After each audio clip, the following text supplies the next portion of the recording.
What's going on, everybody? Rethink Reality here, back at it again with the white vans. Damn, Daniel. Yes, sir.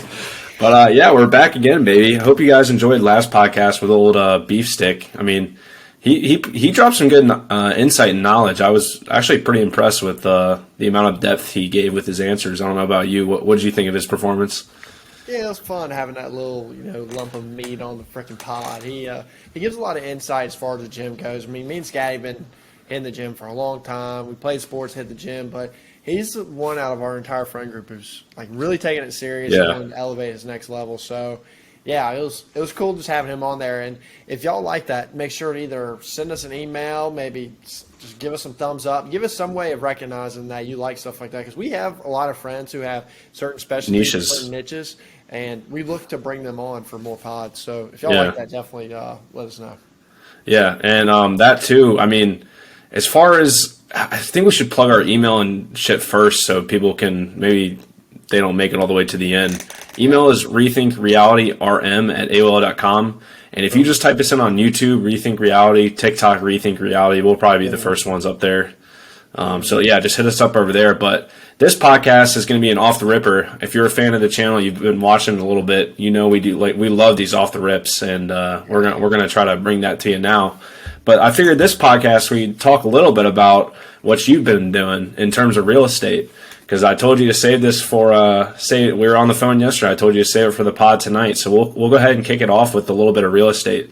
Now, as far as what you've been doing, you've been kind of doing this on the side in addition to the pod you just recently started. What have you learned so far? First, give a brief description of what you are doing, because real estate can be a large umbrella of things. So what are you focusing on in terms of the real estate aspect? Yeah, so for what I wanted to do for this pod, and even before the pod even came to a thing, I always wanted to do real estate. And then also, too, as we started this pod, I was like, if I really start to figure out this real estate stuff, I can bring that on. That's another niche that can allow people to understand and just kind of be able to maybe use that as a pivot to get out of that 9 to 5, because this is what Rethink Reality is about. It's escaping that rat race. It's going against the grain, not doing what everybody else is doing, and maybe doing something different. So that way you can live your life that's financially free. So with what I'm doing in real estate, there's multiple levels of real estate and ways you can do stuff as far as an investor standpoint. So at the bottom level, you have wholesaling. And then the next you have flipping, which is like flipping a house. And then you got the next one up is rentals. That's kind of like the three big ones as far as real estate goes. And for what I'm going to do is I'm going to do wholesaling. And wholesaling is in the sense of this. Dumb it down for me. Talk like you're talking to a third grader that has no idea what real estate even means. Just dumb it down for the average person. All right, we're going to break it down. So, for instance, if I am here, I am the wholesaler. I go out let's just go out into the street, go out into the neighborhood, whatever. You see, that house on the corner, maybe it's run down, maybe it needs to be flipped, needs to be updated. Every other house is nice, but that one needs to be updated. So I'll give you an easy example. For instance, I approached them and asked, hey, are you looking to sell? Are you looking to do this? Oh, you are looking to sell? Oh, okay. So me as a wholesaler, I'm trying to get that house under contract so then I can take that contract and then sell it to someone who flips houses. So, for instance, this is kind of the process of wholesaling. So what we try to do is we try to find motivated people trying to get out of their house because we're offering cash buyers. Me as a wholesaler, I don't ever put any of my money into it, and except for the very end, which is EMD, which that's for another time. We can talk about that, but we're just giving the basics. So basically, I'm saying, hey, person who has a house, I have people who can handle all your closing costs, basically anything to where you don't even have to put a cent on this house anymore. I can offer you a cash offer. Now, obviously, it's not going to be the same as what I offer someone's looking to move into your house because they're looking to move in. I'm basically buying for someone else who's looking to flip your property and then make money off it. So we'll just say this easy. An ARV. ARV it's after repair value. So for me as a wholesaler, I go to that person. They say, okay, I want to sell my house for $300,000. Well, ARV compared to all the other houses in the neighborhood that have sold, maybe it's $350,000. Meaning after I repair it, after I buy it and then repair it, it's going to be worth $350,000. Well, I have to work to a certain number to where I can make money and then my buyer can make money. So once I find that point, let's just say in that deal, after repairs or before repairs, I'm going to need about $200,000. So I bought it for $200,000. My buyer is willing to buy it at $220,000.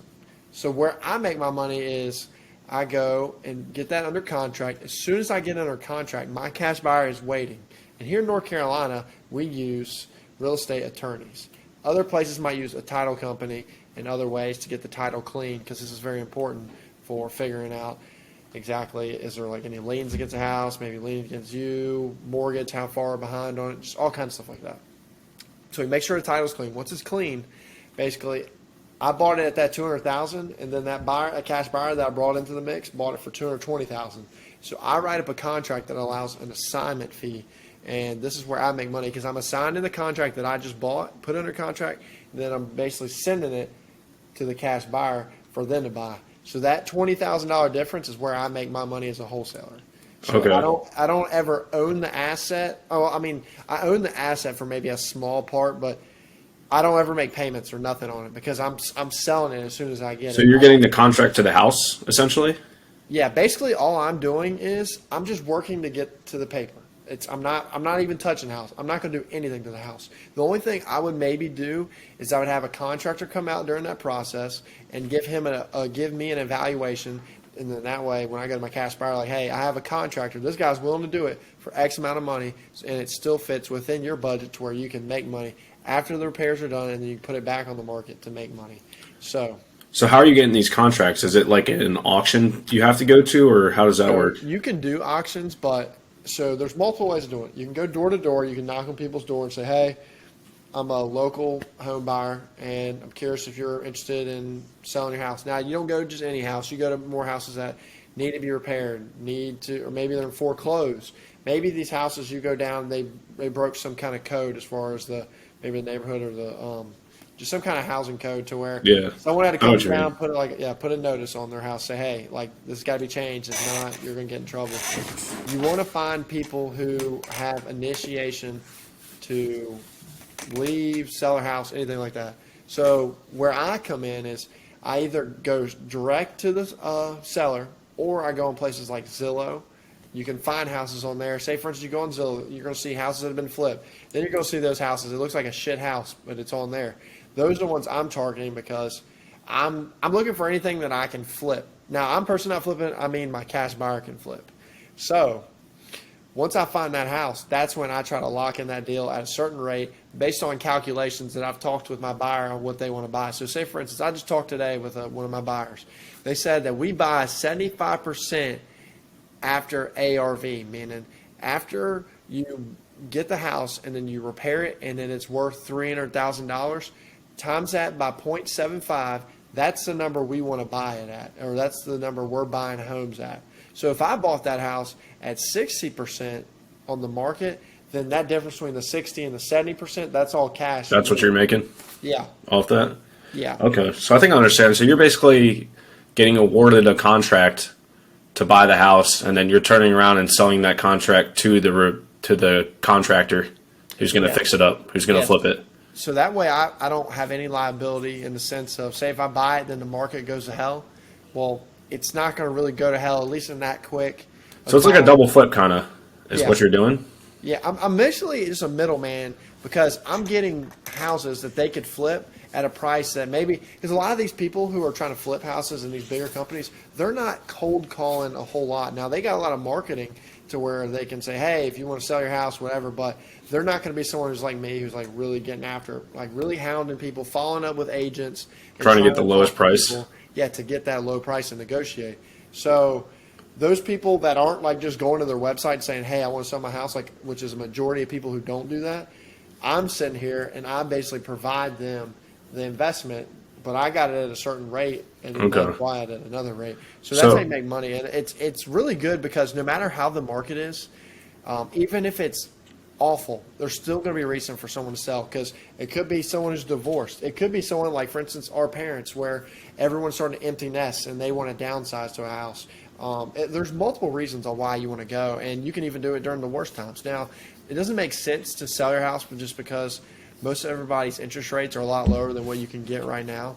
But there's still people who are motivated to sell and foreclose, and there's always going to be a reason to sell your house. So it's pretty. It's not as boom as what it was maybe during COVID, but it's soon to jump back up. I can go into detail more about stuff, but I don't want to get into details. Just keep it subsurface for now. Yeah. So essentially what's happening is you're going after the contract for the house. Let's say the house is worth $220K, and then that after repair value, ARV, I think is what you said, it'll be worth like $230K, and then you're making that $10K off that. So, most of the time it's going to be a lot more than that, but. Well, I'm just saying for like an example. Well, to give an example, for instance, the house right now is on the market. It's at $200,000. Okay. It's $200,000. Okay. So I'm on Zillow. Then I click, instead of being active houses, meaning like houses that are trying to sell. Look at all the sold houses within the last 30 months, or not 30 months, but 30 days. Yep. 30 days. Say this house on the corner sold for $350,000, and it's the same. It has the same amount of bedrooms, same amount of square space. Like so you're thinking you get $350 for that. Yeah, so that's where I get my ARV, because then I say, okay, this house sold for that much, so I know this house, if I flip it, can go to that price. Okay, so it's on the market for $200, then it can go for $350. Yeah. Now, connect the dots, do the math in between there. So where I do the dots is, okay, I have my ARV, and Yep. then say my buyer says, hey, I want to buy that house at 70% of ARV. So then you take the $350,000 times that by 0.7. Then that's where you're getting that buy price. That's where the flipper wants to buy that. That's where they're like bare minimum, for the maximum. Like they're willing to pay this much to buy it. So then I try to get below that, and I mean I could go way below, or it just depends on how. And you try to get the contract for the house for that below that 70%. Yes. I see. Okay, gotcha. Yes. Okay, that makes sense. Now, are you? It's interesting, bro. Because the cool thing about it is, no matter how this ends up going, I'm going to be talking to a lot of people who are investing in my area, who are in real estate. I'm going to be talking to a lot of people who are agents in my area. And I'm going to be talking to also other wholesalers. So all the people I'm networking with are in real estate. So no matter if something happens with this, I can get networked into possibly working for someone else or doing something else in real estate. Yeah, no, for sure. Now, do you have to have any sort of license to do this, or is there anything required if someone wants to get involved? Do they need to have any licenses or anything? So as a wholesaler, you do not need a license. Most of the time, people will end up working with real estate agents, and I believe even when you do direct to seller, you really don't need a license for that. And that's just so I know, to my knowledge. Y'all can check me to look it out, but I've never seen anywhere where you need a license for wholesale. And that's been a big controversy because a lot of people want wholesalers to have licenses, because if you think about it, well, since it's such a low barrier to entry because anyone can kind of do it, it's more of the people get separated as in how hard you're willing to work, because you have to do a lot of volume in order to get to, get that contract. Yeah. So if you allow people to have a license or make people have a license, then a lot of those people who maybe might be shady, or because the thing is, wholesaling has a bad rap for some people are being shady. Some people are like immature. Some people are young. They're just not all there, because anyone can do it. That would kind of weed those people out. But that controversy kind of been shut down a good bit. So there hasn't really been any kind of hype or any kind of thing about wholesalers getting real estate license. I was going to say, what happens if you get a bad egg that gets awarded a contract or something like that, or they get themselves into a contract, then they can't find anyone to sell it to flip it? What happens then? So what you can do is you can write legal stuff up in your contract. This is all stuff that I've gotten from podcasts and other things I've listened to. I'm currently working with a real estate attorney, so I can't. If you're listening to this, research it. But from what I'm pretty sure I know, you can write up legal verbiage inside your document for reasons why you want to back out. It could be inspection contingency, meaning, okay, you buy the house and then you tell that seller, like, hey, I have 7 days to inspect this house. If it doesn't match an inspection, then I can back out, or I can renegotiate the price too. I can take it down. So that's key to have written verbiage of that. That way you can find a way to maneuver through the contract. And I mean, that's kind of really the biggest one as far as that I know of right now. And then you can also, I can't remember, I just listened the other day to a guy named Jamil. If anyone's listening to this too and wants to get into wholesale, listen to Wholesale Hotline podcast. They're really good about talking about stuff like this. But he wrote some up in his contract to where, for instance, he had some kind of contingency to where, if he gets into it, maybe the house is blue. but he still buys it. He's like, I don't know if I actually like it now because it's blue. Like, it's like very minimal stuff for reasons why, and you don't have to quite explain everything. You can just say, I don't want to do it. You can write verbiage up in your contract to where it protects you. Now, where you would lose your money is, for instance, the seller, and not most time, but you have to put in an EMD, meaning a deposit for, I can't remember exactly what EMD means, but basically what it is you put a deposit down once you make that contract. So that way, if you back out of that contract, the seller gets some money, because that way, you kind of gyp them because you said you were going to do it, then you weren't. So, well, they're going to take your deposit that you put down. That deposit can vary per seller and vary per agent. Like, I think that's kind of a little everywhere as far as what you want to put down as a deposit. But that's really the biggest risk that I've found out so far in wholesaling. It's really not that hard. You just got to have your legal stuff set up right. And, because you can't – the thing is, you don't want to back out a lot, because you don't want to build a bad rep, because then people aren't going to want to work with you if you always back out of stuff. But you can write stuff up that way you don't get screwed. Right. And that's a nice thing, too. You talked about you're watching a podcast. I mean, like you said, you have no real estate background, nothing in terms of real estate. You might know some people, but you yourself you're an engineer, and you yourself have no background. So that's the nice thing about, I guess, nowadays, the internet. There's such a wide variety of information for each and every niche you want to do. Like for wholesaling, there's a whole podcast dedicated to wholesaling real estate. I never knew that. It's crazy. They were talking about some of their numbers. They get like over 100,000 downloads a month. Like that's crazy. Yeah, they get big numbers, bro. And there's multiple things for wholesaling. Now that's the one I listen to, because they just give really good information, and they're pretty vulnerable on there. They're not like you don't ever feel like scammed. Like sometimes when people do stuff, they're like, okay, well, here, get on my course and then I'll tell you more. They're not like that. They kind of like just talk about everything on there. So it's kind of cool just to do that. And whatever niche you end up deciding to do, I recommend listening to podcasts, especially if you're a full-time employee somewhere and you're at a job like where us. you can you're at a job where you can actually, you have a chance to like listen to like if you listen to music, for instance, and you're at your job, you're allowed to listen to music. Instead of like listening to that song you've heard so many times, why don't you plug in a podcast? Maybe something you can learn from. Maybe it's some niche that you've been wanting to do. Start plugging in a podcast, and people will be giving you information while you're working. Now, if it's taking you away from work and obviously distracting and making to where, your boss is getting on your ass, well then, you probably don't need to do that, or just don't do it as much. But I find out when I'm doing engineering stuff, sometimes there's times where I'm doing kind of not pointless things, but mindless things where, for instance, I'm just drawing up something. It's not going to affect your work. Yeah, I'm not design. Like all I'm doing is maybe I'm just editing some stuff. Now, if I was like trying to lay out a full design for like a pipe plan, well, I have to like actually do calculations and other stuff. So it's a little harder to like pay attention to my calcs and listen to that. But if I'm doing mindless stuff, I love plugging in a pod. So I recommend everyone. That'd be my biggest kind of. What should I say? I want to say that's my biggest challenge to everyone listening to this podcast. Start switching out any kind of music you listen to and start plugging in with podcasts. Start plugging in with something you can take away. Even with stuff you watch on YouTube. Don't always watch that shit that makes you laugh. Why don't you watch something that maybe you can take something away with, Because the more mindless stuff you do all the time, you're not building anything. So in order to really hone in your skills, just start doing stuff that you can take away from something. Yeah, that's a really good point. I think, too, there's such a wide array of knowledge based off certain niches you want to do, whether it's podcasts, whether it's YouTube videos. There's such, and it's all free. It's all free. That's the best part. You don't need to go to school to do half the stuff that only if like you're a doctor or something that requires a degree to do, but there's so much free information out there that why not listen to something that you might want to start? Or, if you're sick of working the rat race, like you were saying, and you want to potentially break free, you have to spend every waking hour you possibly have in order to do so.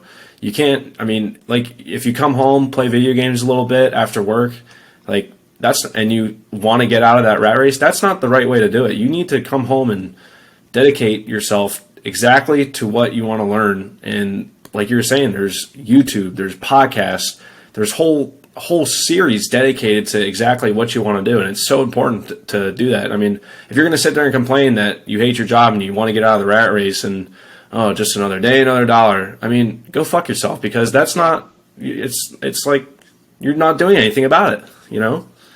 Yeah, and for everyone listening to this, don't give me the bullshit excuse, oh, I don't have time, oh, I don't have this. Because I can tell you this, and one of the reasons why I wanted to do the real estate and do this podcast and try to do our TikTok, because I want to be an example to y'all to show that it's fucking possible to do it if you just focus. Now, I moved down here to Charlotte. I moved down to a place where I don't know anyone. I'm in my own zone. All I do is work, gym, and then work on side hustles. So what I do in my time, I manage to do a bunch of research on real estate, get that whole setup. I'm even going to set up my own LLC this actual weekend. I managed to do a pod. We record pod twice a week, and we're also editing content the whole entire week. It takes time to do this stuff. I'm working I'm working 40 hours a week, sometimes more than 40 hours a week. I'm going to the gym about 5 times a week and hitting that for around like an hour and a half to 2 hours. And I'm still managing to get around 7 hours of sleep. And I'm cooking my own meals. I'm doing all this stuff. Guess what? I didn't do that shit just because I found time. I made time for all that shit. And then I took everything else as a distraction and I fucking kicked it to the curb. And whether that's with girls, whether if it's fucking watching stupid TikToks, whether if it could be you just get on your phone and you're just scrolling through any kind of social media. Like, y'all need to wake the fuck up. Yeah, and while you're doing that, dude, someone else is like yourself is getting after it. While potentially I'm scrolling through TikTok or whatever, you're on the phone making some calls about wholesale rep and you're starting your LLC, like you're getting after it. Now that could be true with anybody, but I think people need to realize the fact that how much time they're wasting on TikTok, YouTube, video games, that shit, you're just contributing to someone else's dream and that shit's going to get you nowhere where you want to go. And if you truly say what you want, then I mean, you need to dedicate yourself to it. Like the great Andrew Tate said, a rocket ship needs momentum to break through the atmosphere. You can't, to go into outer space, you have to have every single bit of momentum. And if you're, say for one night, you're grinding 6 nights in a row and you decide, oh, I've had a good 6 days. Let me spend this Sunday playing video games. Well, you know what? Someone else isn't taking that day off and they're going on that 7 days and they're breaking through. So it's extremely important to keep that momentum going when you have it, and just once you have more momentum, it's a bigger ball that's going to create more speed going downhill. Yeah. And everyone listening, stop fucking being around losers. You are the average of your 5 closest friends. So stop being with people who fucking waste their time. Stop being with people who just go out all the fucking time. Get in a friend group that is in the same things that you want to do, the same mindsets that you want to do. Because you know why? When you're sitting here recording this, when me and Scatty are recording this, we don't have people who are sitting here, let's go downtown. Hey, let's go do this. No, we don't fucking have that because we don't allow them in there because we don't want the distraction. It's like, for instance, this. If you put a big fucking jar of M&Ms in your house, are you more likely to cheat on your diet and eat M&Ms instead of just fucking leaving it at the store? I mean, stop putting distractions around you. You got to stop this shit because that's how you help. That's how you prevent all this stuff. Yeah, I mean, I think, dude, my biggest pet peeve is people who go out now. I'm like, and maybe that's totally fine what you want to do. You want to work a 9 to 5, go drink and party on the weekends and just rinse and repeat. If that's you're content with that and that's fine, fucking go for it. But if you're complaining at your job that you hate what you do and you want to break free and be something more, but you're still going out on the weekends, dude, going out, I'll say it first and foremost, is the biggest waste of time you can possibly have. It is such a big waste of time because, like you said, when me and you are recording this podcast, someone else is going downtown. And it's a Friday. Look, dude, right now it's 10 o'clock on a Friday night.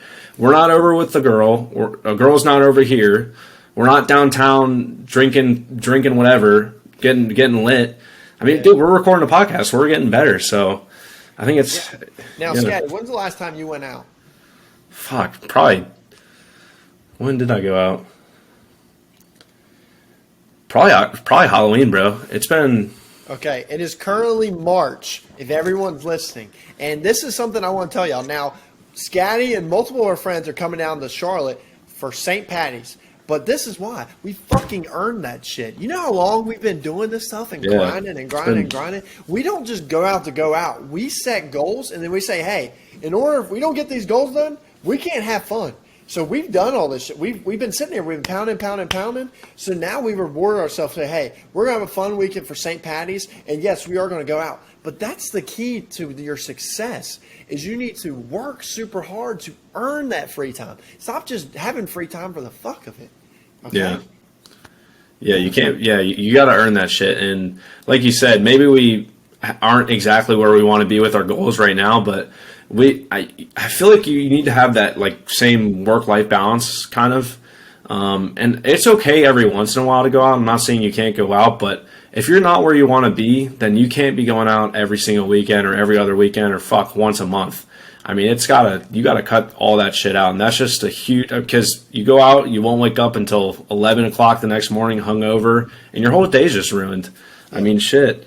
But, yeah, that was a little bit about that. That's what I was going to talk about next. I was going to talk about the, 9-to-5 rat race, but we kind of got into that. Let's just keep getting into it, baby, because, I mean, y'all have to figure this shit out. I mean, we're going to sit here and preach it to his blue, but y'all need to pretend that your life is on the line. If you don't make that move today... Not even pretend, bro. It is. It is on the line. It is. Your life is on the line. It is on the line. Everything you want in your life that you've talked about since a kid... It's not going to fucking happen if you just sit there and do the same shit every time. It's not. You think if me and Scatty didn't make it to the college level, if in high school we got struck out 3 fucking times looking at a curveball, guess what we didn't practice the next day? We fucking hit curveballs. You got to adjust. You got to do something to make the change happen. So stop fucking sitting there and talking about everything you want. That was the biggest thing that I hated about where I lived. Everyone told me about shit they wanted to do, blah, blah, blah. And then I'd go, it'd be the weekend would come. And I'm sitting there at home, just staying home doing this, and they're hitting me like, bro, come on, let's go. We're going to pregame. We're going to do this. We're going out. I'm like, yeah, what happened to all this? You're like, oh, we want to have fun. Just like Scotty said. Then the next day you're fucked all the day because you're sitting there like, oh my God! Yeah. With the little hoodie up, you're taking a snap. Oh, I'm just chilling today. I need to have a me day. Fuck out of here! No, you don't. You don't need no me day because you sit there and goofed off, and then you're chasing fucking whores around too. You're doing all this stupid shit, bro. Like y'all gotta figure this out. And the thing is, I keep saying you gotta figure it out. People figured it out, but they still fucking don't do it. Why do you think that is, Scotty? It baffles me. Is it comfort? Are people so fucking comfortable nowadays? I think so. I think it's just comfort. I think society tells you it's okay too much. Yeah. Like it's not okay to being. What am I trying to say here? Being okay, just okay, is not okay. You need to be fucking great. I mean, there's no excuse not to be great. I mean, what do they say? I was listening to a Joe Rogan podcast the other day, and to put it into perspective, this is kind of not really off topic, but they were saying if you make over $34,000 a year, you're in the top 1% of the world, which is kind of crazy. Of the world, because like there's countries in Asia and Africa that are just, and South America that just don't make shit. But it's like I thought that was a crazy stat that you're the 1%. But in order to be the 1% in the United States, you need to be making like over, I think it was $850,000. Is it really that much? Yeah, it's that much. I thought it was like 400,000 or something. But no, it's like 827 or something like that. But yeah, that's how much. And honestly, too, we broke it down for our TikTok lives. I'm currently sitting at around 900 followers, so I need 100 more, and we'll start going live. But if you're making $300 a night, let's do the math here. Because you said that's a realistic number that you could possibly make with these battle things, but $300 a night times 7 nights, that's $2,100 a week. Times that by 4, because there's 4 weeks in a month. That's $8,400 a month. Times that by 12 months in a year. That's $100,000 and $800. Fuck, I can't even talk. That's $100,000 you could be making. Yeah. So it's like. Yeah. That's $100K, baby. That is $100K. Now, obviously, TikTok's going to take a little bit out of that, yes. They take half. That's still $50K. Yeah, exactly. It's like, y'all don't, there's so many different ways to do so many different ways. Nobody wants to fuck. Everyone thinks like, oh, it's one way. No, there's, like, the thing with making money, bro, it's like skinning a freaking cat. There's so many ways to do that shit. You just got to do it. Most people don't do it. That's the problem. Everybody talks about how that shit's going to do it. And don't be that analytical person, because I sometimes fall into that trap.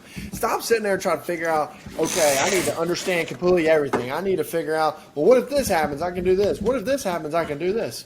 You need to come to a point where you just put in that 50 hours of understanding it, then you just jump like a fucking frog, and you just figure that out as you go. Now, what would you say to someone who maybe doesn't know what to start? Like, they don't know if they should start a real estate thing. How do they find what they need to start on? I'll tell you how to do it. If you want to figure out exactly what you want to do for a side hustle or anything, you need to do this. You need to figure out first, number one, everything that you like. And put that in perspective. Everything you like. Then once you figure out everything you like, you need to come in the second part and be like, how can I make money off this, or how is money being made on this? So you understand how the money's being transferred, all that. And then third, if you find out none of that stuff can appeal to you, then just pick something that's a niche to where you know can make money, and it doesn't have to be something you like, but that money will give you that lifestyle you want, but that money will give you the stuff your wife wants. That money will give you that house. Maybe that money will buy you back time. Because if you think about it, if you're doing a business, if you're owning a business, a lot of people listening to this are going to want to own their own business. They're entrepreneurs. If you had X amount of money, but you're working for yourself, how much is that worth compared to the amount of money that you're making for someone else? That's another thing you need to put in perspective when you're coming up with these stuff. Because if you're trying to figure out exactly what you want to do, well, hey, would you take $50,000 compared to $70,000 working for someone else, but you work for your own self and you have that flexible time where you do stuff? Then you also need to put money. I guess you need to put value. You need to put time. God, you need to value your time. God, I stuttered there for a second. So, how much do you value your time? You know, do you want to work a job where maybe you're not making the crazy money and you're not going to be having all the lavish shit, but you get to spend time with your kids. You get to spend time with your wife. You get to do stuff with your friends. Where does your value come in? So if stuff you like, the first three things I said, none of that stuff ends to catch your eye, you can't figure that out, or there's not a certain way, then that last step is you either figure out, okay, I can make a fuck ton of money in this because I have a decent skill. And that's another thing. We'll go number 5 or number 4 is you figure out your skills that you have. If you didn't like all the stuff that you liked, nothing came out of there. Figure out all the skills you have that are very important, or important skills that you can use to sell, or you can sell yourself to other people. And then you basically go from there and just pick whatever you can make the most money in, or one you can scale up the most, and you just do it. That's a very generic way of saying all that, but if for someone who's looking to figure out exactly how to go about finding that side hustle, you just got to do that stuff. But the biggest thing was the whole side hustle shit. There's going to be 10,000 people who try to figure out a side hustle. There's probably only 100 people that actually take the step after they learned about it. Everyone's going to learn about it, then they're going to be like, it's just like that little fire. It's like a fucking spark. It's not an actual flame. That's just a little spark. It's a little dead ass spark. Because some people just fucking get a spark and then they feel like they're going to do it. Then they're like comfortability sets in. Stop letting that shit come in. It's like putting water on your fire. Comfortability is the biggest water to your fire out there. And you don't realize this, but my boy Steve Harvey said this one time. The people who succeed the most are the people who are comfortable with being uncomfortable. So you got to put yourself in uncomfortable situations, because how are you going to grow? If you stay in your fucking parents' home all your life, are you going to learn how to do taxes? You're going to learn how to buy a house? You're going to learn how to pay bills? You're going to learn how to do this shit? You're not, because you haven't had that responsibility. Put yourself in a responsibility and bet on yourself. Yeah. That's where you're going to learn shit. And it doesn't matter whether if it's you're learning how to be a CEO, maybe you're learning how to freaking flip a burger better. Just learn something. Learn something that adds value that you didn't have before, and watch it build. And you just keep doing that over and over and over. Yeah, and you need to learn where money is and just stand right in the middle of the way. And I would say, too, to kind of piggyback off where to start, I mean, make a list of everything you like doing. Everybody likes doing something, whether it's the most mundane thing like playing video games or fucking, I don't know, maybe everyone likes eating food. maybe you like eating food. Maybe you like to cook. Maybe you like to just do something. You can do so many things with what I just said. You could create a Twitch channel when it comes to making video games and to stream your online video games, learning to make money that way. You're making money while you're having fun. You could make a cooking channel where you're cooking whatever, meal prep, whatever it is. You could make an eating channel where you're literally just trying good foods and hitting all these interesting restaurants up. Maybe they're local to you. Maybe they're known for something. Make a list of everything you like doing. For me, for example, I like collecting sports cards. So like I could make a sports cards page on Instagram, post or whatever, buy and sell, flip and trade, shit like that. Everybody likes something, and if you don't like something, then are you even human? Like, you could be the most basic level of things. I don't know what you like. Like I said, everyone likes eating. Make a food page. It's that simple. And I think the fact that people just don't want to do it, they're just lazy. And I don't know why the spark goes out, but I guess it just does. It's when you're listening to this podcast, you might get fired the fuck up, but as soon as it turns off, 10 minutes pass, you're just back to your basic ass life. Like, we challenge you right now to go out there, whatever it is you like doing, make a list. Whatever, if it's only one thing, it's one thing. But learn 3 different ways, 4 different ways, 5 different ways you can make money off that, because that's what other people are doing. And just that. But we're also going to. That's a big challenge that we want to send y'all. And for all those people who are willing to actually listen to this and do this, reach out to us, whether if it's TikTok, Instagram, something. And me and Scatty will be that little fucking bug in your ear, and we will poke you every fucking week and be like this: are you fucking doing something for it? Are you doing something for it? Are you doing something? We are going to be the ones, we'll be the one with the finger fucking point like this and try to poke you. So if you really want to buy into what we're selling here, just reach out to us and we will keep you accountable, and we'll even help. We can put y'all on game on stuff. Yeah. But y'all got to communicate with us and got to let us know. Now, Scatty, I do want to ask, because I remember you said this when we first started trying to figure out ways to make money. What did Tate say he did? I know you told me that he locked himself in a room, and what was the whole entire, I guess, trial of figuring out how money's made. Hold on. Let me get that piece of paper because I wrote it down. Hold on. Okay. I have it right here. So what he has, it's the big 4 for understanding exactly how money is made, what it's from, is it real, all kinds of stuff like that. So it'll be pretty good. He'll be back here. So here he is. All right.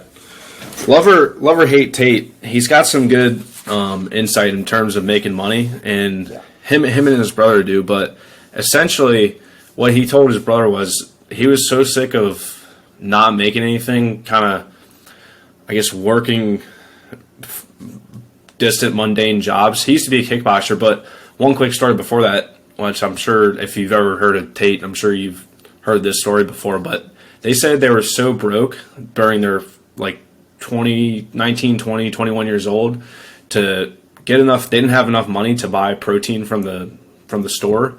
So what they would do is, after they would sit in the parking lot, and when KFC closes, they would go in the trash and scrape the little chicken shit off the bones that people wouldn't eat in the fill-up buckets, and they would get enough chicken for the week, and that would be their meals to get enough protein for their fighting. So you got to be willing to do anything. But in terms of making money, I guess Andrew basically turned to his brother and said, I'm going to lock myself in this room until I figure out a way to make money. He said he spent 2 or 3 days in the room and he couldn't figure anything out.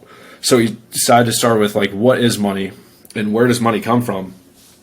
And essentially the banks, he learned it was all a scam, and the whole world is set up against you. It's basically rigged so the rich get richer and the poor get poorer. And it's like chess. You can't take back a move. You can only play forward. You can only play your next move. So he related to that. He was a big chess player. But essentially, he said there was 4 different ways to make money. There's 4 different levels. Now, level 1 is trading your time for money, and that's the most detrimental way. That's like what me and Bullion were doing now, working the 9 to 5. We are trading our time in exchange for money. That could be, for example, maybe a cashier or someone who's flipping burgers. You're basically just at some place for a certain amount of time, and in return they give you a certain amount of money. That's level 1. That's what everyone's trying to escape. Level 2 is trading information for money. So basically time isn't explicitly linked. So for example, you make one YouTube video and that video a year later can keep incurring views, and that's trading your information for money. You need to know something. Information equals value, value equals attention, and attention equals money. That's number 2.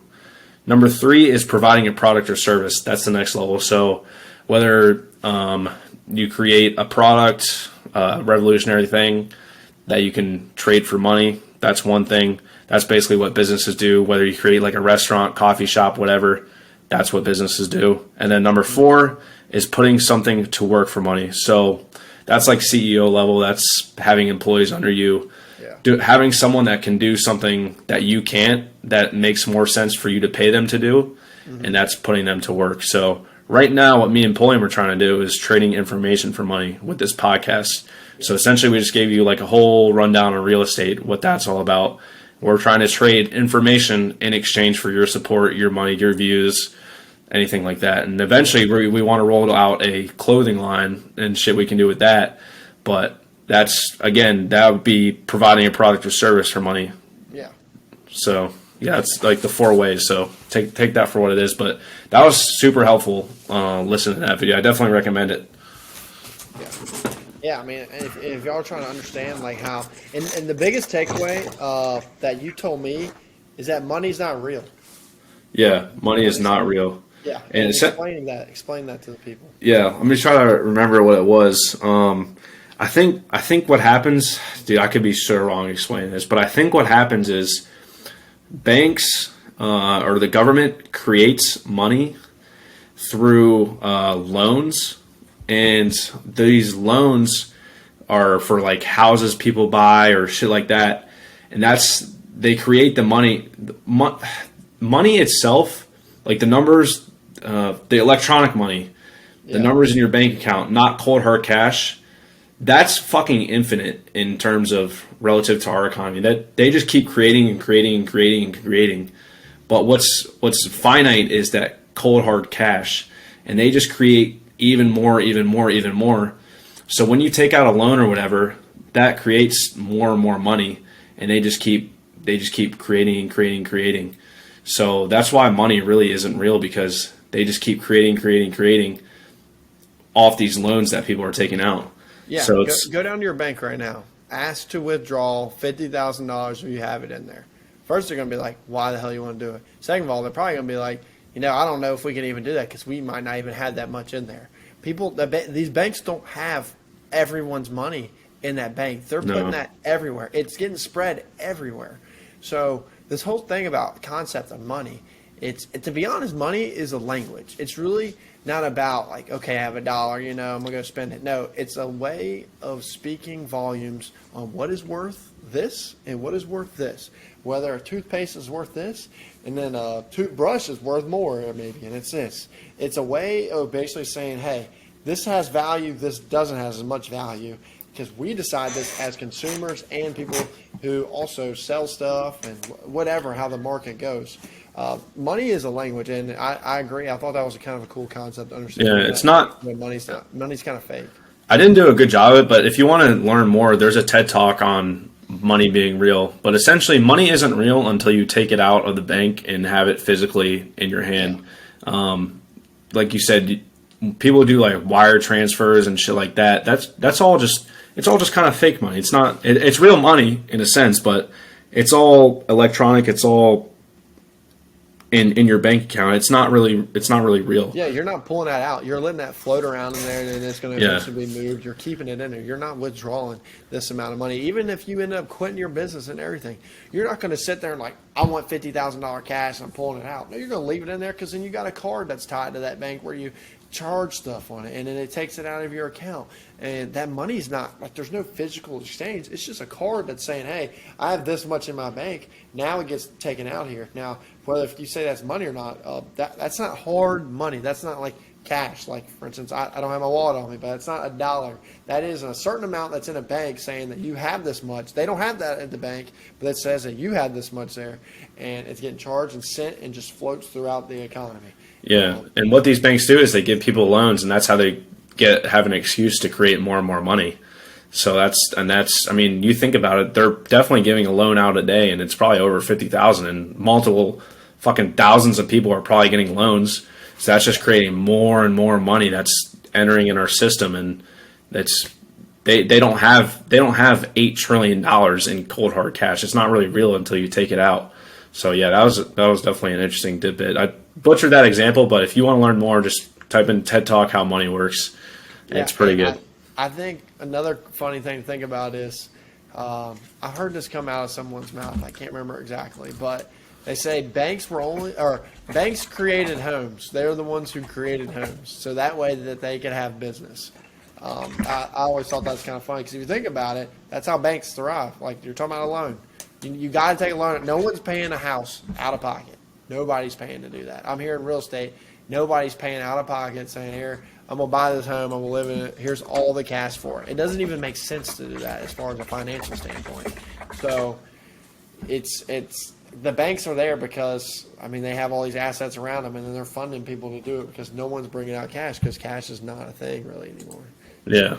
I was just trying to find the article what I read about where does money come from, and yeah, it's basically just loans people take out. But what I was going to talk about, kind of switching gears here, what I was going to talk about on another topic. Yeah. So I'm starting a new diet. We're going to see how that works out. Uh-oh. It's a little slimming down? Potentially. We'll see. It's called, you ever heard of intermittent fasting? Yes, I have heard that. Yeah, I'm going to try that, see how that goes. So essentially what you do is, it's called the 16-8 plan. It's the most popular intermittent fasting plan. You fast for 16 hours, and then you have an eating window of 8 hours. So, for example, I started it today. Today's the first day. I'm going to take a little before and after pic to see what happens, but I'm going to do it for 2 weeks. I started at 8, so tomorrow I can't eat until noon. But what you do is you can eat pretty much whatever you want in that 12 to 8 window. So, like, for example, I mean, within reason, you don't want to go to fucking McDonald's or get, like, 18 Big Macs. Donut Sundays like I used to back in Clover? Nah, you can't do that. It's gotta be realistic, but you can kind of slack a little bit more when it comes, like, eating red meat, for example, or eating pork. You can get away with that, but we're gonna see how it works out. They say there's no limit to the amount of calories, no limit to the amount of meals you can have in that 12 to 8 hour window. And we're going to see how that works out. Hopefully, I can slim down a little bit. That's the goal. But so, what is your goal? Like your weight right now, body fat? You would guess right now. What are you looking to? Oh yeah, I'm probably like 190 right now. I haven't weighed myself in a minute.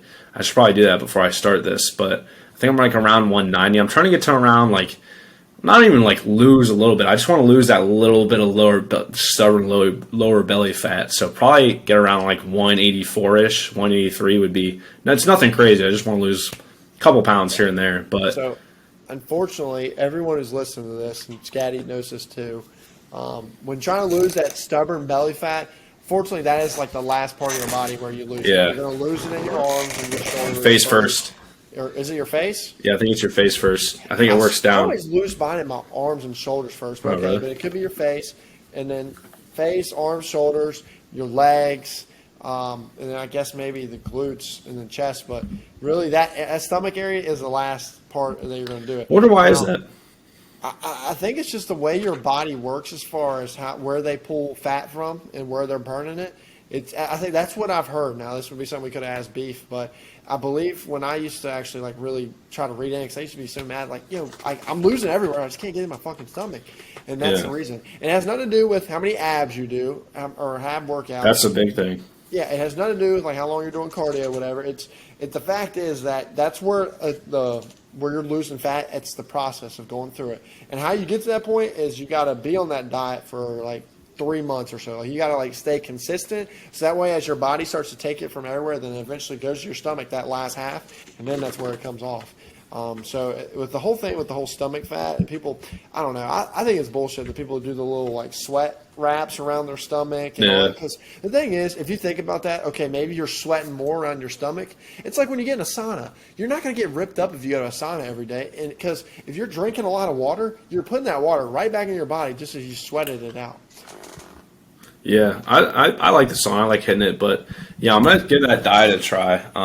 But like for example, what I'm gonna eat tomorrow, I'm gonna wake up, not eat till noon, and then I'm gonna have like a little salad, kind of like a smaller meal, and then probably a couple hours later, I'm going to make some eggs and some I got some real bacon, bro. Real bacon. Hey, Scotty. Can me and the podcasters get a little peep? Get a little peep where we at right now? A little right now? Let's see you want to see? Right now. Let's see where we at right now. I got to take this off. Oh, okay. We're going to get a little strip tease, everybody. All right, so we're working with a little. Yeah, flex on him, bitches. Yeah. Okay. Yeah, so as you can see, everyone, he's got it. It's a lot more slimmer in his shoulders and his chest area. But like you said, that stubborn belly fat, that's what's going to take time in getting that off. Hell yeah, we like that, dude. So I'm not trying to cut down as much. I'm just trying to stay. Right now, I weighed the other day. I was 203. I want to stay above 200. That's my goal right now. I want to stay above 200, and I want to just slowly stay on a diet where I'm super protein, low carb, got a little bit of fat, but not really too much. But I want to stay on that diet so that way I slim out, but I kind of still keep that muscle and I keep everything on there. Which it's possible to do that. If someone's ever saying you can't lose fat and gain muscle, some people can. Some people have better genetics. And then also, if you stay on a really good diet for a long period of time, you can do that. You can lose fat and gain muscle. It is possible. I've done it before, but I was just saying, don't let no one ever say that to you. But that's my goal right now. I'm going on a high protein, low carb, low fats, but we're trying to keep that same calorie count. We're just upping the protein and hoping that I thin out a little bit. Yeah. So that was a little, I guess, before, and then I'm gonna just stick with it for 2 weeks. If I don't really see any progress or anything like that, then whatever. But I'm pretty lean. I'm pretty lean up here. It's just the fucking belly fat's the worst, bro.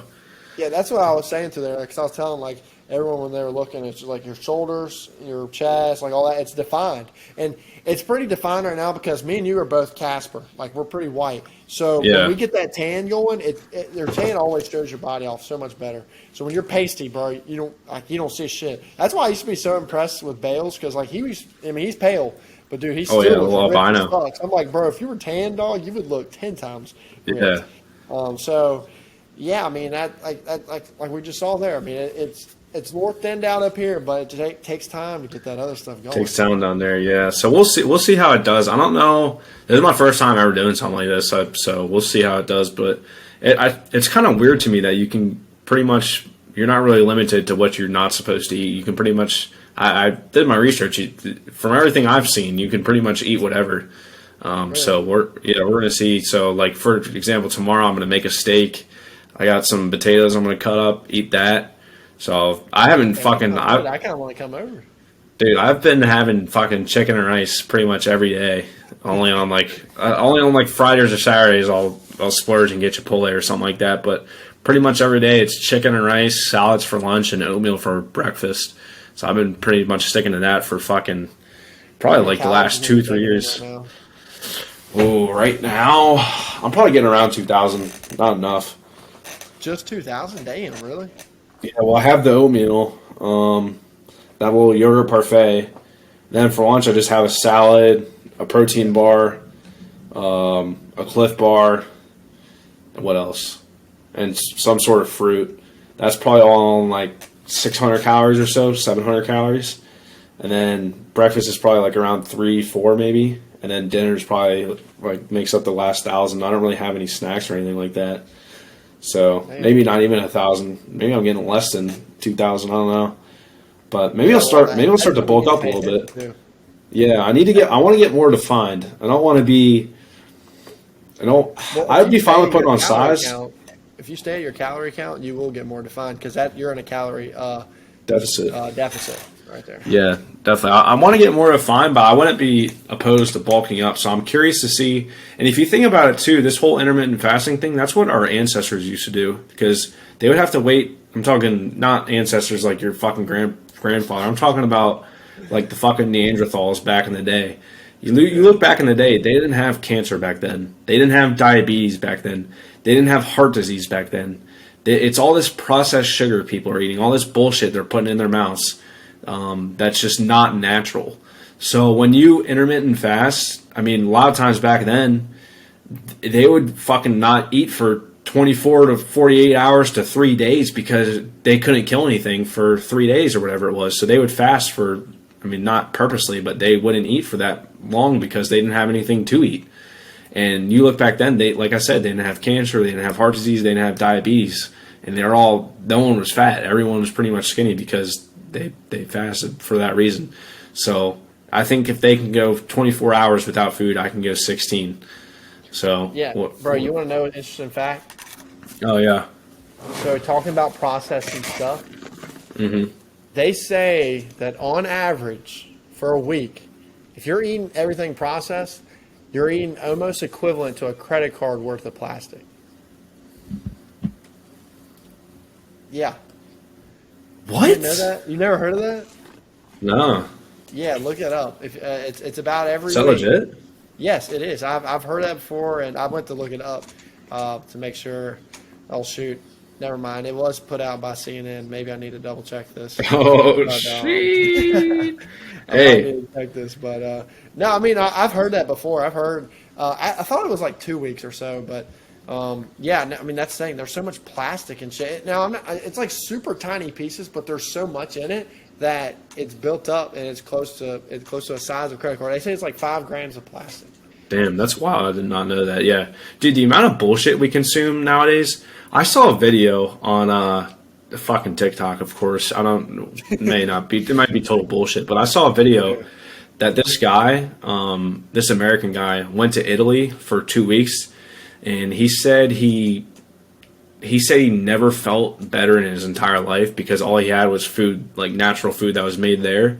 It's like he still ate like shit over there, but he said he's never felt better. Like he ate pizza, he ate all the fucking pasta, all the Italian food, all the traditional Italian food. He drank their water, he had everything, but he said he felt so much refreshed, so much better. It was almost like his body was reset. And then he came back to America, and he felt like shit. He felt sluggish, shit like that. So I don't know if it's something with how they're making their foods. It's more natural or it's less processed. It's probably less processed. Because I mean, you think about this food they're making. They have to make it so it sits on the shelf it has a good shelf life. And in order for something to have a good shelf life, you have to put preservatives in it. You have to add a bunch of bullshit to it. And I think what just came out was stevia is linked to heart disease or something like that. There was a new study that came out that stevia, the artificial sugar sweetener thing, is now like the primary cause of heart disease. That's what's causing heart disease now. That just recently, like bombshell came out. So everyone's been avoiding stevia for like the past week because that report just came out. See, the amount of bullshit that's in Americans' diets is just astronomical, and you have to be able to filter through that if you want to live a healthy life. Yeah, one thing, dude, I've seen online and I've heard from people, Italy, like you're talking about over there, where that guy was eating street pizza and all that. Bro, they don't have gyms over there. They don't have many gyms at all. And a lot of them smoke too. Like they're heavy smokers. They're small as shit compared to But they're living till they're fucking like 100. They live long as shit over there. I know, but I think it's so weird the difference in like size, lifestyle. Because I mean, a lot of them they're having wine every meal, like when they're drinking.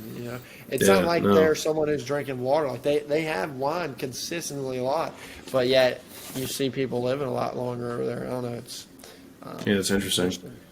But okay, we can kind of transition now. I just want to talk about that diet a little bit. But all right, I want you to pull up the UFC card for this weekend. That's tomorrow. I want you to get my preloaded picks. This isn't going to release until Sunday, so we're going to see if I was right. I want to see if I can at least get half the card right. But there's a big fight this weekend, headlined by John Jones and Cyril Gane.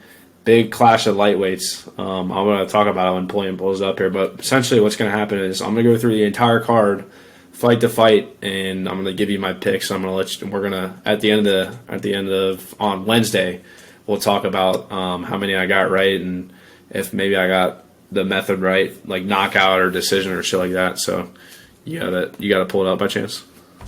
I think I have it up. I don't know exactly. Says this. Yeah, the ESPN app. Is it UFC 285? Yeah. Okay, let me see if this is the exact one. It's on the ESPN app if you have the app, but yeah. So I see the fight with John Jones, and then I see. Okay, here's the prelims and other stuff, I believe. Go to the early prelims.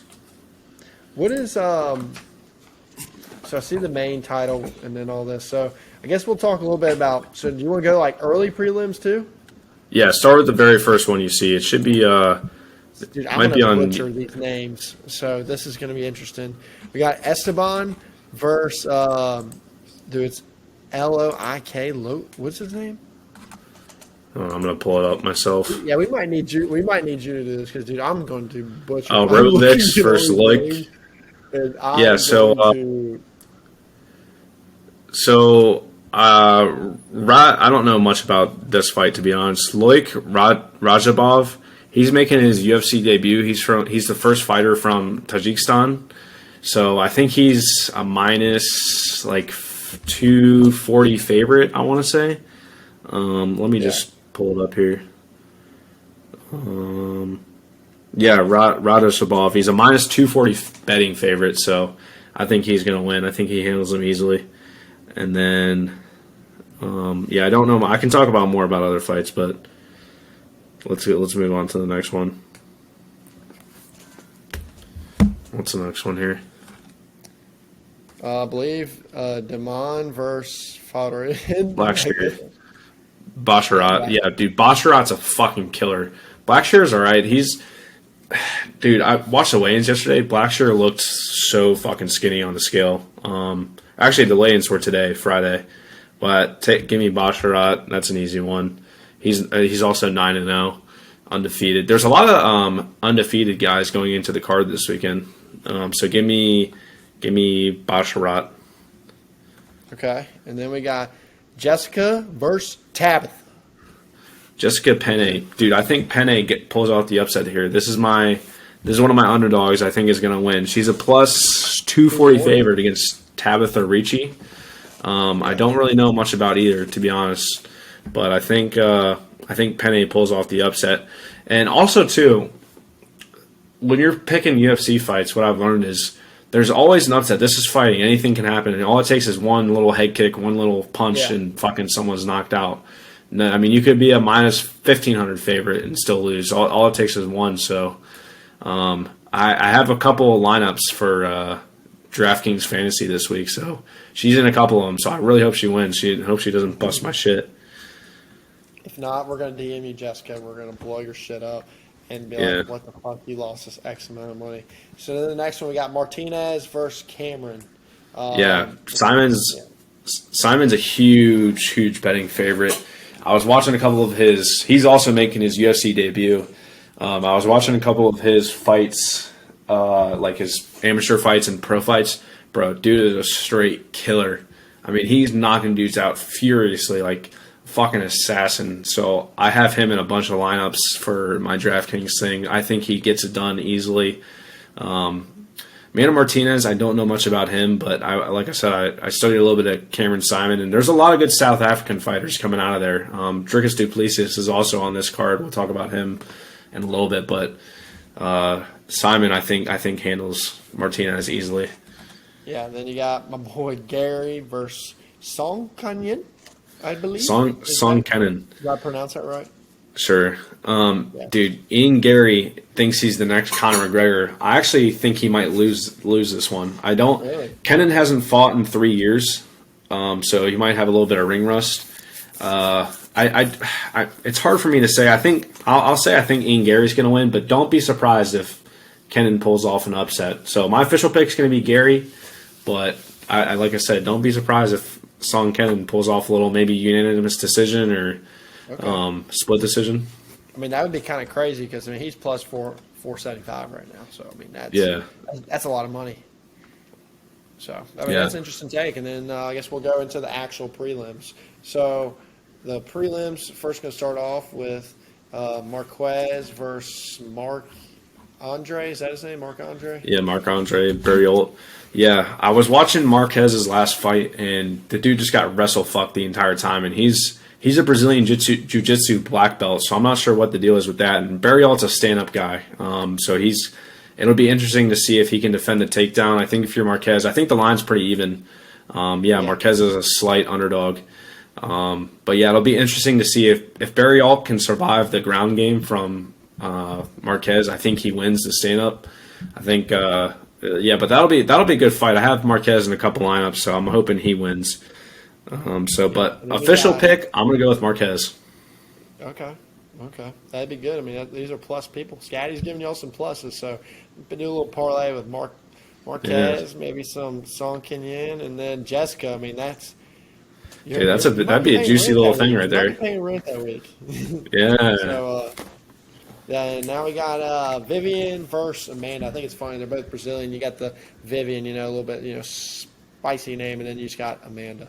I don't know much about this one. This is a fucking pick 'em. Just flip a coin and pick a girl. If I got into my head and I had to choose, I'm picking a Ruggiero, but I don't know. I really don't know. All right. Now we got Derek Brunson versus Dricus Duplessis. Yeah, okay. Duplessis, yeah. This is me butchering, bro. Fucking blonde Brunson. Yeah, this is going to be a really good fight. Dricus is on like a 5-fight win streak. He's fucking mauling through everybody. The thing about him is he last fought Darren Till and he kind of gassed out a little bit. They both did, but Dricus had that extra win. Dricus is fucking a rip too, so I've been betting on him the last couple of times and he's been making me some money. But I will say, I think Blonde Brunson gets it done. I think Derek Brunson wins. That dude's a fucking dog. He beat Darren Till. He beat Kevin Holland. He beat Ed Shabazian. And his only loss was his last fight, which was to Jared Cannonier. And I think when guys lose, man, they're more motivated to do good. So I think Blonde Brunson wins this one. That's my official pick. All right, then we got Mr. Cody versus Trevin Jones. Yeah, Trevin Jones. This is a battle of who's going to get cut from the UFC, I think. Cody No Love Garbrandt has a lot of followers when he used to have his fights with TJ Dillashaw, but dude, Cody Garbrandt has a fucking glass chin. If you've ever watched a second of UFC, you know who Cody Garbrandt is. You know he has a glass chin. One punch from Trevin Jones, that dude is going to fucking go night-night. But Cody Garbrandt has a lot to fight for right now. He's on like a fucking 4-fight losing streak. I think Cody Garbrandt wins. Don't be surprised if Trevin Jones just hits him once and he falls down and fucking Mark Goddard steps in and stops the fight. But official pick, I'm going to have to pick Cody Garbrandt. I think he's got a lot of hype, a lot of fans around him, and I think he gets it done.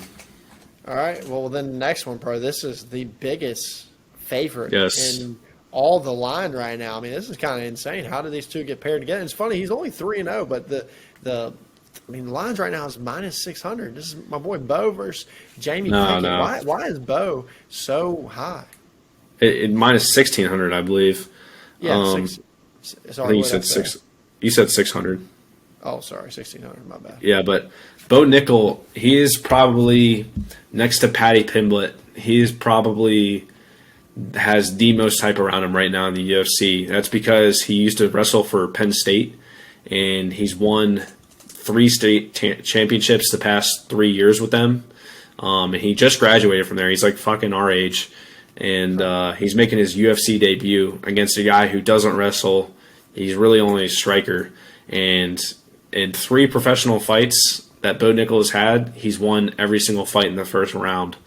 He just fucking immediately takes somebody down, submits him, or maybe I think his first pro fight he had a pretty vicious knockout. But yeah, he's going to absolutely run through Jamie Pickett. It's not even going to be close.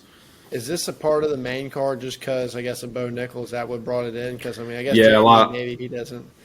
Yeah, Jamie Pickett doesn't deserve to be in that spot. I mean, there's just so much hype around Bo Nickel around the UFC community that they're making it in the pay-per-view part. Okay. All right. Then we got Gamrot. Did I say his name right? And then versus Jalen Turner. Yeah. This is a really intriguing fight. I genuinely don't know what's going to happen here. Even though Gamrot's a minus 205 favorite. Gamrot's known for his wrestling, and Jalen Turner's known for his striking. Both deadly in terms of each. So if Jalen Turner's takedown defense holds up and Gamrot's striking ability isn't anywhere near Jalen Turner, I think Jalen Turner wins. But if Gamrot takes him down and does his thing, dude, it's game over. But I think the big advantage with this fight, let me pull it up on my phone here. The big advantage with this fight is the reach of Jalen Turner. He has 7 inches reach on him, and he's Gamrot's 5'10" and Turner's 6'3". So it's gonna look like Mammoth and Goliath in there, but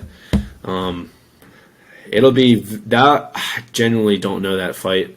That's kind of gun to my head. Big reach difference.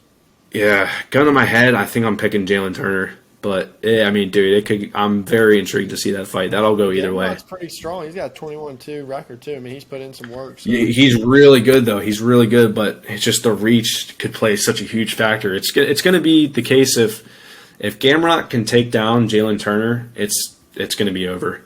So how did they get paired together? I see the weight is similar, but I mean, you got one guy who's like 6'3", and then you got another 5'10". It's just the weight class. They weigh the same. They're in the same weight class, so you can be any height as long as you weigh the same. That's crazy, man. That's Being 6'3" and you weigh 155, bro. He's the tallest in the division for sure, but he probably walks around at like 170, 175 probably. Yeah, he's got to be cutting down because, I mean, that's insane if you're 155, 6'3" year round. Yeah. To jump to the next one, we got the boy Neil versus Shavkat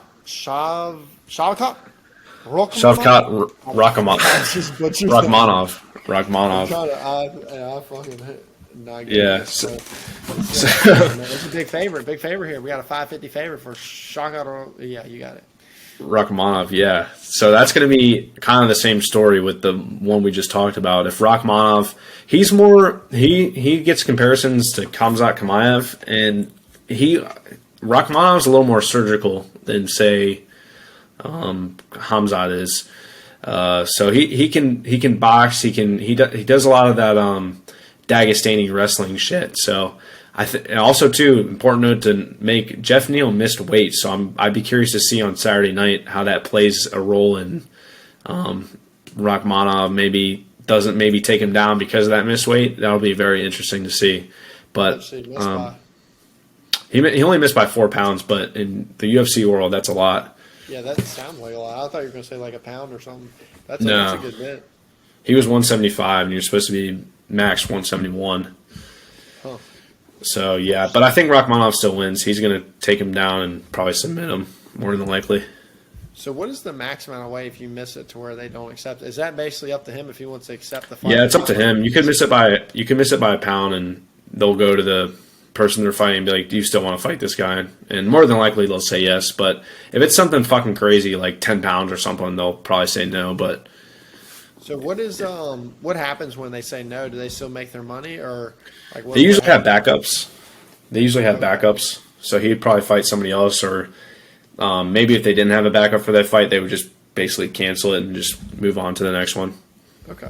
All right. Just curious because I am someone, I don't watch any UFC, but I know Scotty loves doing it, so he knows all about it. This is kind of a big favorite here. Valentina versus Alexa. I mean, she's got a little Shevchenko, title. yeah. What kind of title has she got there? She is the women's flyweight champion right now. She's been that for the fucking past, 4 years or something crazy like that. She hasn't lost in so long. Everyone loves her. I think she gets it done. Minus 730 favorite. I mean, Alexa Grasso, I don't know much about her, but what an opportunity for her. Maybe she'll get inspired because of Brandon Moreno's performance. She's from Mexico too, so maybe she'll get inspired from that, pull off the impossible. But I don't see Valentina losing, to be honest. But that's the fun thing, man, especially with odds. You just don't know who can win. No, you don't know. All it takes is one. Yeah. One punch at a certain point, and it's a completely switch of everything. So it's interesting. But now we are here at the main fight. It is the boy. Now, if I remember right, last time, I don't mean to, I guess, call you out, but last time we betted on this guy, Gain. He didn't go so well for us. No, it didn't. Who did he fight that one time?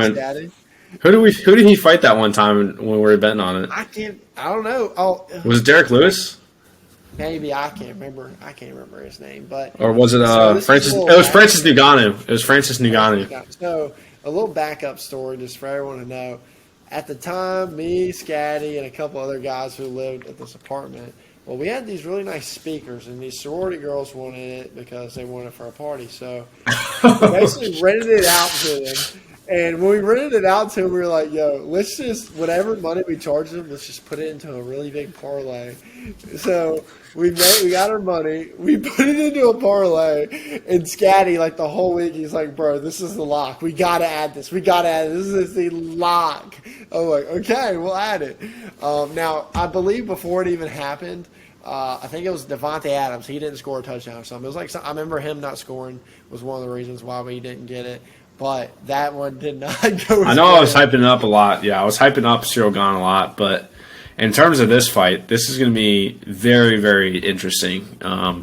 John Jones is making his UFC debut. Well, I guess not debut, but I guess you could call it a debut. He hasn't fought in 3 years. He's been he used to fight at light heavyweight, which is 205. Now he's fighting at heavyweight, which is pretty much no cap. You can weigh whatever you want. But you probably want to weigh a decent amount. But yeah, this is going to be super interesting because John Jones is basically he is the wide consensus GOAT. You know how in basketball they say like MJ, there's a debate between MJ and LeBron and maybe Kobe in there. Well, John Jones in UFC is basically the undisputed GOAT. Really? You find very few people who would disagree with that statement. But he's making his return after 3 years. He's had some fucking legal issues, domestic violence issues, DUIs, shit like that going on. All fucking He's been having some issues all outside the octagon, but he's facing a guy in Cyril Gane who's a really good kickboxer, can take a shot. He fought Francis. He lost against Francis, but he was landing some good shots. He beat Tai Tuivasa pretty easily. He beat Derek Lewis pretty easily. He's had a fast track to the top. Now, this is for the vacant belt. Francis Ngannou couldn't come to a decision with the UFC about in terms of money, so he vacated the belt, and now it's John Jones fighting the number one contender, Cyril Gane, for the world heavyweight championship belt, and that'll be super interesting. I think John Jones wins. Seeing him during fight week, that dude's laser focused. And John Jones, you can pretty much talk about how we talked about this card. Some guys good at wrestling, some guys good at striking. John Jones is good at it all. He has no weaknesses. He's good at wrestling. He's good at striking. He's good at kickboxing. Like he is so good everywhere that it's scary. And I think that's going to be too much for Cyril Gane to handle. I'll tell you what, he's got a little bit of a gut on this picture here. You know, he kind of looks like he got off the couch. I mean, I'm not obviously I know he's putting in a lot of training and stuff, but I could low key see my dad being the similar body type and then going out and doing it. Well, that was his whole like. This is because he's transferred weight classes. He probably used to have he went abs, up a little bit, but now since he's like 240 or 248, he moved to 250 instead of being. Would you say he was like low twos? Yeah, he was 205. Look up John Jones. UFC 205 or something like that weight class. I think I saw this on ESPN on Instagram. That's why I mentioned this because he literally looks the same. It's just belly had changed. Yeah. He bulked up to move up in weight classes, but he's been working for 3 years in the making for this. He purposely waited. He wanted to be like a natural heavyweight. He didn't want to, do it in like 6 months and rush the process. So he's truly a naturally heavyweight now. He's been training the last 3 years for this one fight, and I just don't. He's a minus 180 favorite. I could see him losing. I just don't think it's going to happen. I really don't. So John Jones, I'm taking John Jones. Yeah, well, that is the whole entire card, sir. I mean, that was, for instance, we've been wanting to do this more. Big UFC guy. He loves UFC and shit. Yeah, so we'll see. We'll come on Wednesday, see how good I was in terms of the picking, but hopefully John Jones gets it done. I'm rooting for him. Yeah, but I mean, and as far as this podcast goes, babe, we are right at our favorite sweet spot where we like to end this. But yeah, let's wrap it up, Mr. Scaddy. Before we wrap it up, what do we always do at the end? We got to have a little overarching quote, a little. You gotta have a clippable quote, baby, because we're a whore for some good clips. Yeah. And we need to give this good motivation, concept, anything. Do you want to lead it off, or do you want Pool Daddy to? I'll lead it off. I think you might have something better than me, so I'll get mine out of the way, and then you can say yours. But okay. I would say if there's one thing you should take away from this podcast, I'm going to refer back to what we were talking about earlier in terms of just starting something. I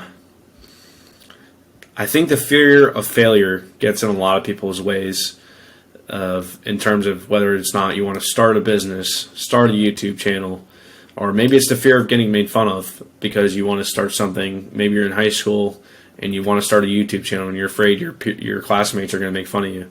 You can't let the fear of failure, you can't let the fear of people making fun of you, like Andrew Tate said, you need to have the tax man knocking at your door. You need to have these failures in order to learn from them and become successful. So I would say learn to get comfortable with failure. Failure is going to be your best friend, and only then will you become successful. Yeah, I mean that's a pretty good one right there. I'll be honest, you might be wearing the crown this week because I don't have let's go. quotes in the arsenal right now. But I think I'm going to just reiterate what we said earlier in this pod. If you are sitting here and you are unhappy with your life, then you need to rethink your reality and figure out what the fuck is not filling up your cup. Is it all the social media you're doing? Is it the girlfriend maybe you're with? Maybe it's the friend group you're in. Whatever that is, I challenge you, everyone's listening, I challenge you to cut it off. I'm talking about being cold-hearted. Cut that shit off and watch yourself grow. I can tell this from basically my own experience. The people who I cut out of my life who don't have the same goals as me, who are either dragging me down or not allowing me to be myself, have basically put me in a position to where I couldn't get to where I'm at right now. If I didn't make those cuts, I would be back where I was at. I would be in a comfortable area. Do you want to be comfortable? When you get older in life and you're sitting here and your younger kids, even your grandkids, they're like, hey, granddad, how would you say you lived your life? And you look back, you're like, I lived it okay. Do you really want to tell them you lived it okay? I don't want to say I lived it okay. Yeah. I want to be like, y'all better fucking sit down because I got a list to tell y'all on how I lived my life because I lived it how I wanted it, not how I accepted it to be. So I challenge every single one of you to figure out what the fuck you want in this life and just go. And anything that's in the way, cut it off. I am telling you, you will be able to do so much more stuff in your life. You'll be able to get, instead of that spark, you'll get a fire. You're going to be sitting there. It's going to be so fucking hot. You're going to be running around. You're going to have burn marks on your ass because that's how much fire you're going to have. So I got a good analogy. I got a good analogy for you. This might be clippable. We'll see. I'm going to try to say it without fucking stuttering. Okay. But essentially, learn to get comfortable while you are. Fuck. What was I going to say? All right, take your time. All right, hold on. I gotta focus up. The pod anyway, right now, so take your time. All right, here we go. Okay. Would you rather be comfortable sitting on the couch, working your 9 to 5, eating a TV dinner, or would you rather be comfortable on a yacht with 4 Playboy bunny level beauties on your arms, in fucking Mykonos in Greece? Floating away to the sunset. Learn to be uncomfortable now. Put in the time now so you can be comfortable later. And when you have millions of dollars on that yacht with girls around you, you need to learn to be comfortable then rather than now. Put in the time now. Be comfortable later. Number 1 quote of the day. Don't chase women. Chase the bag, baby. Let's get after it. Let's go. Everyone wake the fuck up. This is Rethink Reality. Boom, we will see you in the next one, son.